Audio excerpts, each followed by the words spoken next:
ચેખલા ગ્રામ પંચાયતમાં સરપંચના પતિ તેમજ સભ્યના પતિદેવોએ ગ્રામસભા યોજી। ચેખલા ગામે ગ્રામસભામાં સરપંચ મહિલા પતિ દેખાયા। ગ્રામસભા ખાતે 6 સભ્યોના પતિ તેમજ સરપંચ પતિ ગ્રામસભામાં દેખાયા।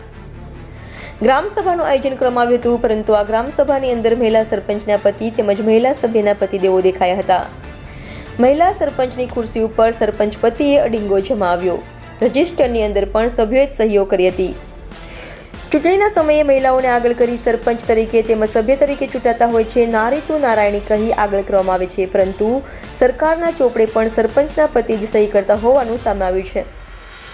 ચેખલા ગ્રામ પંચાયત ખાતે તલાટી કમ મંત્રી પણ હાજર જોવા મળ્યા હતા। કાંકરેજ તાલુકાની અંદર કેટલા એવા ગામ છે જ્યાં મહિલાઓનો દુરુપયોગ કરી સરપંચ પતિ પંચાયતનો વહીવટ કરતા હોય છે। મીડિયાના અહેવાલથી ચેખલા ગ્રામ પંચાયતના વિકાસના કામોની તપાસ કરવામાં આવશે ખરા એ જોવું રહ્યું।